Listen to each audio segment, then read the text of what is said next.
অবাক কাণ্ড, টেস্টে করতেই পারেননি পাস, অথচ অ্যাডমিট কার্ড হাতে নিয়ে পরীক্ষা কেন্দ্রে হাজির পরীক্ষার্থী। 2 ফেব্রুয়ারি থেকে শুরু হয়েছে মাধ্যমিক পরীক্ষা।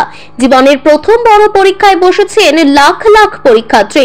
মাধ্যমিক পরীক্ষার্থীদের কথা চিন্তা করে চলতি বছর একগুচ্ছ উদ্যোগ নিয়েছে রাজ্য সরকার।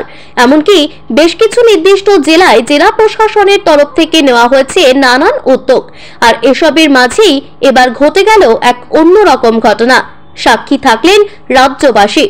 হুগলি জেলার উত্তরপাড়া ভদ্রকালী হাই স্কুলে পরীক্ষা দিতে এসেছিল এক পরীক্ষার্থী। যথারীতি মধ্যশিক্ষা পর্ষদের দেওয়া সময় মতোই পরীক্ষা কেন্দ্রে হাজির হয় ওই পরীক্ষার্থী। চলছিল অ্যাডমিট কার্ড যাচাইকরণ। ঠিক তখনই সন্দেহ হয় পরীক্ষকদের। আসলে অ্যাডমিট কার্ডে যেখানে রোল নম্বর লেখা থাকে সেখানে কালি দেওয়া ছিল ওই ছাত্রের অ্যাডমিট কার্ডে। এরপরেই আর দেরি না করে তড়িঘড়ি স্কুল কর্তৃপক্ষকে খবর দেওয়া হয় উত্তরপাড়া ভদ্রকালী হাই স্কুলের তরফে। সম্পূর্ণ ঘটনা জানানো হয় পর্ষদের দায়িত্বে থাকা আধিকারিকদেরও। ঘটনার খবর পেয়ে ভদ্রকালী হাই স্কুলে ছুটে আসেন অমরেন্দ্র বিদ্যাপীঠের ভারপ্রাপ্ত প্রধান শিক্ষক সুশান্ত রায়। এরপরেই জানা যায় আসল ঘটনা।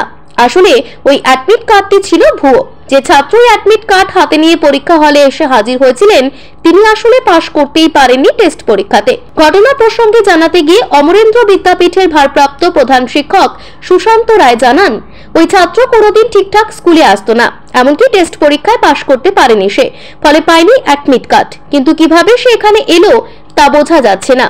ঘটনা প্রসঙ্গে হুগলি জেলা বিদ্যালয়ের পরিদর্শক মৃন্ময় ঘোষ বলেন, ওই ছাত্র টেস্টে পাশ করতেই পারেনি।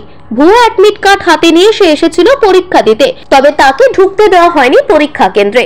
2 ফেব্রুয়ারি থেকে রাজ্য জুড়ে শুরু হয়েছে মাধ্যমিক পরীক্ষা।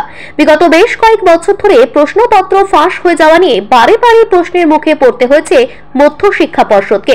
তাই নিরাপত্তা ব্যবস্থা থেকে শুরু করে পরীক্ষার স্বচ্ছতা, সর্বতোভাবে মাধ্যমিক পরীক্ষা সুষ্ঠুভাবে নেওয়ার ক্ষেত্রে এবার প্রথম থেকে উদ্যোগ নিয়েছে মধ্যশিক্ষা পর্ষদ।